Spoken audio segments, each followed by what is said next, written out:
T'as envie de jeter ta machine à coudre par la fenêtre parce qu'elle passe pas les épaisseurs? Avant de faire ça, je te conseille de suivre mes petites astuces dans cette vidéo. Allez hop, c'est parti!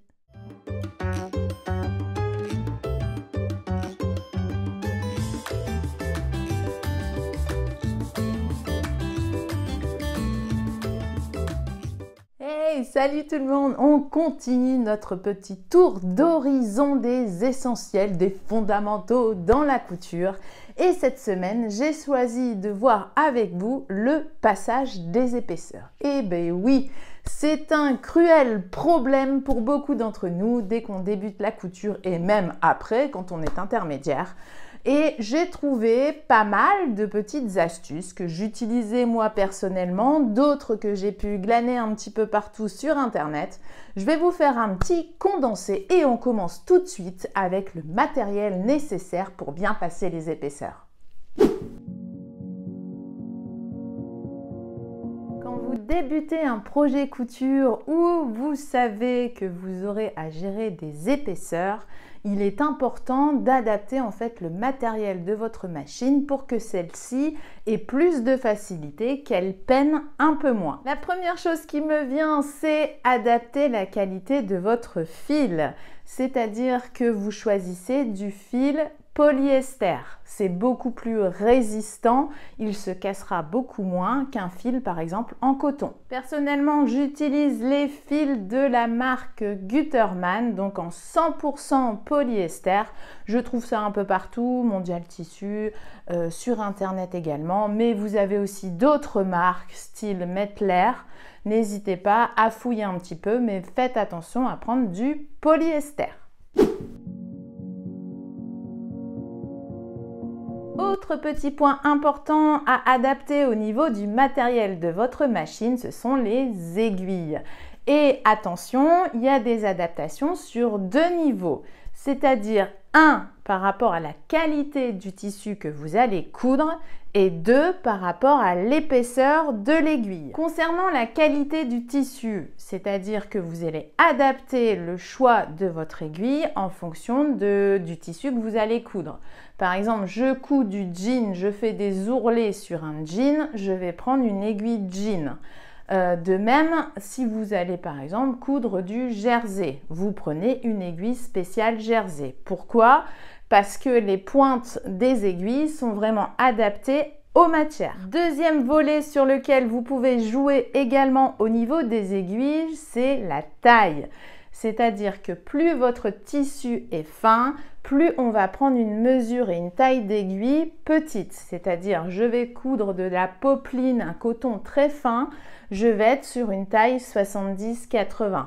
Je vais coudre des ourlets de jean où là, c'est bien dur, je vais adapter et prendre une aiguille plus grosse. C'est-à-dire que je vais aller jusque 100, voire 110. Que je vous montre un petit peu comment ça se présente. J'ai souhaité aussi faire cette vidéo adaptée aux débutants notamment. Donc moi, j'utilise principalement la marque Schmetz. Vous pouvez voir que vous avez différents types d'aiguilles. Là, par exemple, une aiguille pour le cuir. J'ai aussi une aiguille spéciale pour le jean. Vous avez également le jersey. Après tout ce qui est tissu microtex, donc notamment les maillots de bain, ce genre de choses, où vous avez aussi les universels.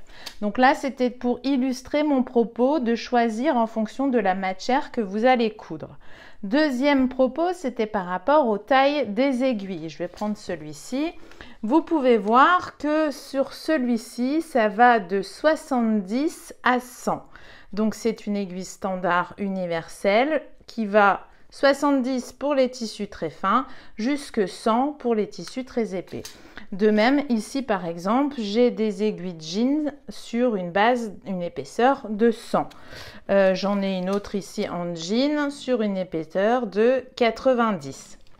Donc voilà, l'idée c'est de vraiment adapter vos aiguilles, ça sera quelque chose qui facilitera la couture des épaisseurs Et je vous vois venir de suite quand vous allez me demander, oui mais Jen, moi dans mon projet, j'ai plein de superpositions de tissus.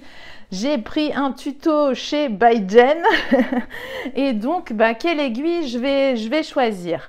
Là, je vous dis, il faut faire souvent des petits tests. Vous prenez des petites chutes qui sont plus ou moins au niveau de l'épaisseur calibrée par rapport au projet que vous allez coudre.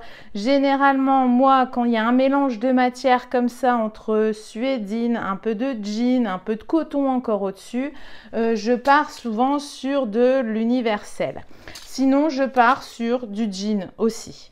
Donc après, je fais systématiquement des petits tests sur des chutes pour vraiment adapter et voir aussi notamment la beauté entre guillemets de mon point de couture. Comme évoqué dans la vidéo de la semaine dernière sur tout savoir sur le passepoil, si vous ne l'avez pas vu, je vous remets le petit lien juste ici. N'hésitez pas à aller jeter un œil. Le choix du pied de biche est aussi important pour savoir gérer au mieux les épaisseurs. Il faut notamment que votre pied soit assez large pour se coller contre votre tissu afin que les griffes d'entraînement absorbent facilement les épaisseurs. Allez hop, on passe du côté de la machine pour que je vous montre tout ça. Pour vous montrer un petit peu mon propos, c'est-à-dire la surface en fait au niveau des griffes d'entraînement, c'est ce que vous avez ici en dessous, hein, d'accord? Là, ça c'est les griffes qui vont entraîner votre tissu et faire que la machine, le point, ça ne patine pas en fait. Donc j'ai pris ce pied-là, je vais quand même vous montrer. Donc c'est le pied standard de ma machine, vous voyez avec le petit poussoir ici. Je vais vous montrer comment ça fonctionne. Là, j'ai mis une aiguille jean 90. Hop. Donc, j'ai pris de la suédine parce que c'est réputé très épais. Je vais faire 2 couches. Allez, on va faire 4 épaisseurs. Vous voyez, donc 2 et 4 épaisseurs de suédine. Voilà, quand mon pied est bien à plat. Tac, je vais le mettre comme ça. Voilà. Hop.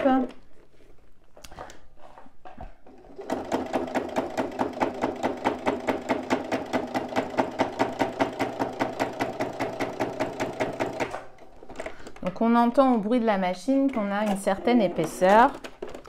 Et voilà au niveau de la qualité de mon point, comment ça se présente. Hop, ok.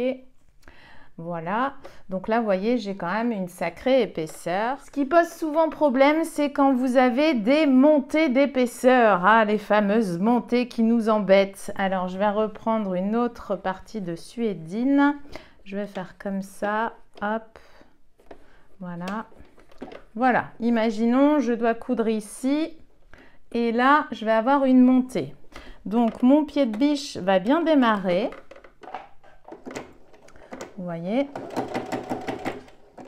et en même temps ma machine c'est une bonne machine hein. D'ailleurs si vous ne connaissez pas, c'est la Brother Innovis F420. Je voulais illustrer la chose mais elle patine pas vraiment la mienne, donc c'est ça qui est pas mal. Alors je vais vous montrer ça un petit peu, vous voyez, tac, je vais bien hop vous faire un, voilà. Voyez, donc là, elle m'a bien monté les épaisseurs. Pour illustrer mon propos par rapport au pied, vous avez ici, avec le petit bouton poussoir, je vais simplement relever ici mon pied, maintenir le bouton poussoir, donc je pousse et je rabaisse. Comme ça, mon pied, vous voyez, va rester. Alors, je vais essayer de voir si je peux vous montrer. Regardez, là, je peux passer en dessous, vous voyez. Donc, il a enregistré, on va dire, entre guillemets, l'épaisseur ici de mon second niveau pour pouvoir me passer, en fait, correctement et faire une belle couture. Et après, je n'ai plus qu'à continuer. Hop. Que je vous montre un petit peu ça. Voilà, vous voyez, vous avez les deux avec, enfin sans le bouton poussoir et avec. J'ai pas forcément de difficulté avec cette machine-là. C'est celle que j'utilise pour tous les tutos YouTube. Et vous voyez bien qu'elle avale assez correctement les épaisseurs. Mais sachez que ce pied avec ce petit bouton poussoir peut vous aider notamment à avaler les épaisseurs. Après, vous avez aussi ce qu'on appelle le pied double entraînement.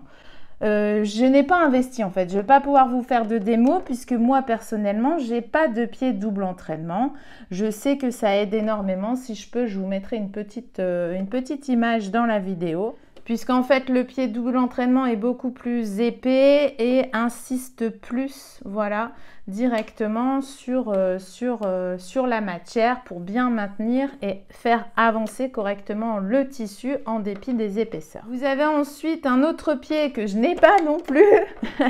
C'est le pied, vous savez, où vous avez une petite roulette. Donc ça, c'est pas mal non plus, puisque ça aide aussi à avaler les épaisseurs, le pied roule plus facilement sur le tissu. Ça évite de trop patiner et d'avoir des petits points qui se resserrent. Donc là, pareil, je vous mettrai une petite photo et si je trouve des liens, je vous mettrai tout ça en barre d'infos. Voilà, donc le choix du pied de biche peut vous aider à dompter ces satanées épaisseurs. Bon, comme vous le voyez, c'est un peu comme si j'étais le cordonnier qui était le plus mal chaussé puisque je n'ai pas tous les pieds de biche, mais ça ne m'empêche pas de me débrouiller avec les épaisseurs. Après, je pense que c'est pas forcément nécessaire d'investir. Il y a peut-être d'autres choses à faire en amont, dont notamment sortir le fameux fer à repasser.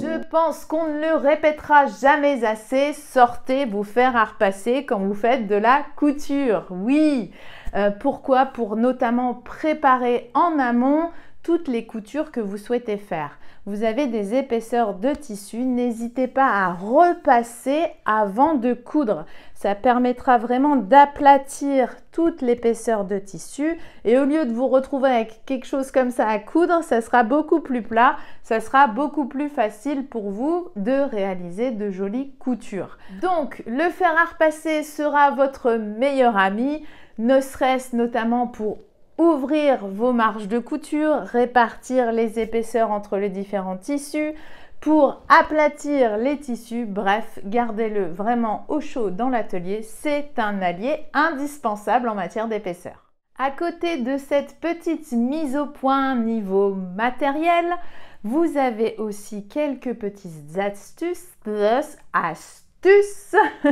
qui peuvent vous faciliter la vie. Allez hop, on y va! L'astuce la plus répandue est d'ajuster la longueur de votre point de couture, c'est-à-dire d'allonger votre point. Généralement, on coud aux alentours de 2,5, 3. N'hésitez pas à allonger quand vous devez passer des épaisseurs à 4, voire 4,5. Après, ça dépend en fonction aussi de votre épaisseur.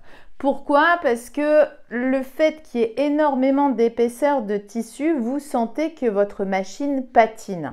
Si vous restez avec une longueur de point identique, vous allez vous retrouver avec des petits points tout rapprochés et ça va être très moche. Il faut le dire, il faut dire les choses comme elles sont, c'est moche.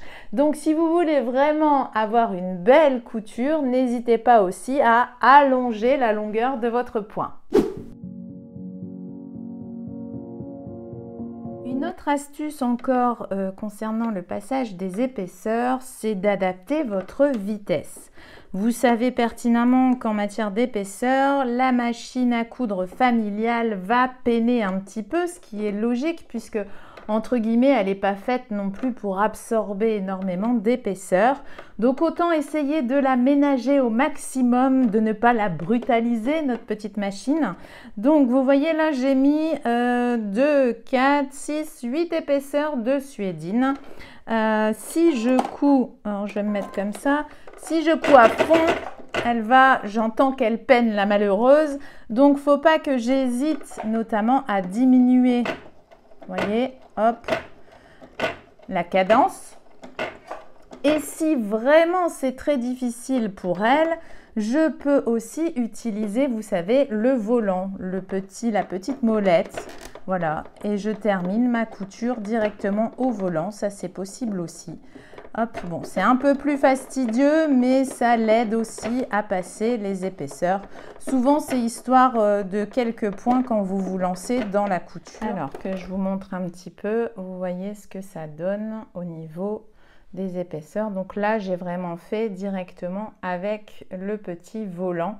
Vous voyez que mon point reste de qualité et en plus, j'ai une longueur de point de 3. Là, vous voyez qu'elle commence un petit peu à peiner au niveau des épaisseurs puisque j'ai des petits points rapprochés. Mais souvent, c'est au début de la couture quand j'ai voulu aller à grande vitesse. Vous voyez, mes points sont vraiment beaucoup plus rapprochés que quand je prends une vitesse normale, enfin plus lente, que j'ai une cadence un peu plus lente. On voit que la machine peine beaucoup moins. Autre astuce pour les épaisseurs, c'est d'anticiper sur les surplus de tissu qui vont vous embêter au moment de la couture. Bon, j'ai repris mon petit exemple ici. Imaginons que voilà, je vais devoir faire par exemple une surpiqûre ici avec énormément d'épaisseur. Je vais notamment ici par exemple couper les excédents de tissu. Vous voyez, comme ça, j'aurai beaucoup moins d'épaisseur à gérer. De même, vous pouvez, par exemple, si vous devez faire un ourlet, déjà, ce qu'on fait souvent, c'est qu'on ouvre les coutures, ok, pour répartir les épaisseurs, d'accord? Là, j'ai 4 et 4. Si je laisse comme ça, par exemple, là, je vais avoir une trop grosse épaisseur. Donc, je répartis. Vraiment, j'équilibre mes tissus pour vraiment avoir le moins d'épaisseur possible. Donc ça, c'est il faut anticiper en fait. Après, si vous devez faire souvent des ourlets, alors là, les ourlets, c'est la totale puisqu'on replie ici et on replie encore une fois. Donc souvent, vous trouvez pas mal d'astuces. Bon, je ne fais pas d'ourlets, donc je suis pas embêtée avec ça, mais enfin, les ourlets de jean, je les fais pas. Donc, mais vous pouvez par exemple couper un petit peu, 1 sur 2. Vous voyez, alors là, par exemple, je vais couper ici, hop. Et après, je couperai ici, voilà, comme ça, j'aurai un peu moins d'épaisseur à gérer. Hop, donc soit je coupe comme ça, soit vous répartissez autrement. Je ne suis pas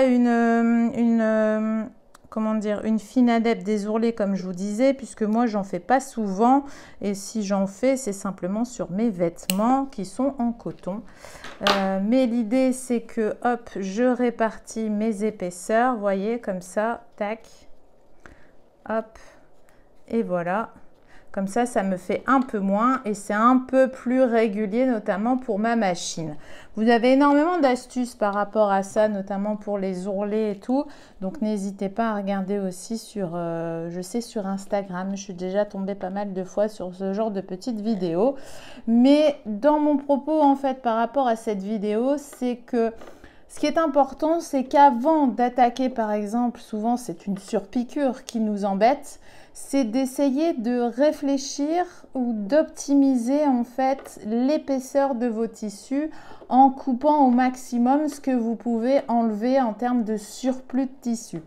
Donc, il faut être vigilant, je pense, là-dessus. Moi, je ne le suis pas forcément très souvent, mais c'est vrai que c'est aussi un moyen de réfléchir et de se poser sur son projet pour se faciliter la vie, mais aussi préserver notre petite machine. Autre astuce pour gérer au mieux les épaisseurs, il s'agit de la fameuse belle-mère ou éventuellement cale. Je vais vous montrer un petit peu tout ça devant la machine à coudre. Afin de m'aider notamment et d'aider surtout mon pied de biche par exemple à démarrer dans une couture, si j'ai quand même pas mal d'épaisseur, on va faire appel à ce qu'on appelle une belle-mère. Donc moi souvent j'utilise à peu près des chutes de tissu qui sont plus ou moins de la même épaisseur que le projet que je suis en train de coudre. Je vais lever mon pied de biche, tac, voilà. Comme ça, vous voyez, il a entre guillemets la même, il est, comment dire, il est bien aligné. Vous voyez, il est équilibré, il pose réellement à plat. Et comme ça, je vais pouvoir bien commencer mon début de couture. Donc, je vais peut-être me mettre un petit peu décalé, comme ça, je pourrais vous montrer. Hop, là, je me mets bien au bord de mon tissu. Je vais faire un petit point d'arrêt et je couds. Ma belle-mère s'est barrée. Et vous voyez, j'ai une belle couture dès le départ. Vous avez souvent ces soucis-là aussi, par exemple, quand on utilise le pied fin. Je sais que ça vous pose problème. Vous savez, au moment de l'assemblage des côtés d'une trousse, quand vous utilisez le plié fin et que vous devez commencer au bord de vos coins de zip, c'est souvent là où ça pêche un petit peu, ça a du mal à avancer. Petite astuce que je vous propose, c'est d'utiliser justement cette fameuse belle-mère ou une cale et de commencer votre couture directement sur cette cale. Ça pourra vous aider. Alors, on va, hop, je vais vous montrer un petit peu. Donc, je vais me mettre comme ça directement. Je vais commencer ma couture sur ma cale, d'accord? Donc, je vais tout doucement. Arriver sur le tissu que je veux coudre, je vais bien faire mon petit point d'arrêt. Ou avant, marche arrière. Et je continue. Voilà. Ce qui fait que j'ai ma petite cale qui est cousue, mais ici, comme mon point d'arrêt est ici, je peux me permettre ici de couper directement, voilà, et ma couture est nickel. Donc n'hésitez pas à utiliser cette petite astuce de cette cale en tissu ou de ces chutes de tissu, notamment au moment des coutures des coins de zip. Ça pourra vraiment vous aider à ce niveau-là. Après, vous avez aussi des petites cales en plastique qui existent. Si j'ai une image, je vous la mettrai dans la vidéo. Là, j'en ai pas sous la main. Je pense que j'en aurais peut-être avec ma Bernina, mais je n'ai pas vérifié. Ces petites cales, c'est exactement le même principe que ces petites chutes de tissu ou que la belle-mère, en fait. Vous avez, c'est simplement une cale pour venir ajuster la hauteur du pied, pour que celui-ci soit bien posé à l'horizontale et que vous n'ayez pas des montées, des bosses, des descentes à gérer au moment de la couture. Et enfin, la meilleure des astuces selon moi, c'est de connaître les capacités de votre machine et d'adapter le choix des tissus en fonction du patron que vous souhaitez coudre. C'est-à-dire que si votre machine, en dépit de tout ce qu'on vient de voir juste avant, a vraiment des capacités très limitées, je pense qu'il est intéressant, avant de vous lancer dans votre projet, d'essayer de peut-être switcher entre les différents tissus pour jouer sur les épaisseurs. C'est-à-dire que si par exemple dans le projet vous avez suédine plus toile de coton plus toile de jean qui vous fait une grosse épaisseur, n'hésitez pas à réfléchir en amont pour changer les tissus sélectionnés dans le projet, tout en essayant de respecter la densité, on va dire, du tissu. Par exemple, moi souvent, ça peut m'arriver, imaginons que je fasse, ou je vous ai proposé sur cette chaîne aussi, pas mal de tutos où vous avez épaisseur suédine, où je rajoute parfois du jean, où je rajoute parfois du coton pour par exemple faire une pochette. Je vous propose souvent de changer ces trois matières par exemple du tissu matelassé, du molleton, et je rajoute simplement une base de coton simple. Vous voyez, donc en fait l'idée c'est de vraiment anticiper votre projet couture, vous poser les bonnes questions pour vous dire ah ma machine je sais qu'elle peine un petit peu quand il y a 2 ou 3 épaisseurs de suédine, donc je vais essayer de changer ce qui est proposé tout en essayant de respecter la densité des matières pour que ce soit plus facile à vous pour coudre. Donc voilà, grâce à moi, plus besoin de jeter la machine à coudre par la fenêtre ou d'essayer d'investir dans une machine hyper professionnelle, histoire de gérer les épaisseurs. Bon, c'est pas moi qui vais vous dire le contraire puisque j'ai une piqueuse plate et c'est vrai qu'en termes de gestion d'épaisseur, c'est l'idéal. Mais chacun son budget. L'idée, c'est d'essayer de trouver ce qui vous convient le mieux en fonction de l'usage que vous en avez. Ça sert à rien d'aller investir dans des pieds de biche, dans des machines hyper sophistiquées, si c'est pour passer 3 à 4 fois par mois des épaisseurs. Donc je pense que dans cette vidéo, j'ai essayé de vous donner un panel d'astuces que j'avais dans ma besace, mais aussi que j'ai trouvé sur Internet. N'hésitez pas à utiliser l'espace commentaire pour partager vos propres astuces. Ça pourra aider toute la communauté. En attendant, j'espère que vous avez passé un agréable moment en ma compagnie. Je vous souhaite un excellent week-end. Profitez à fond. Je vous fais des bisous. Bye bye!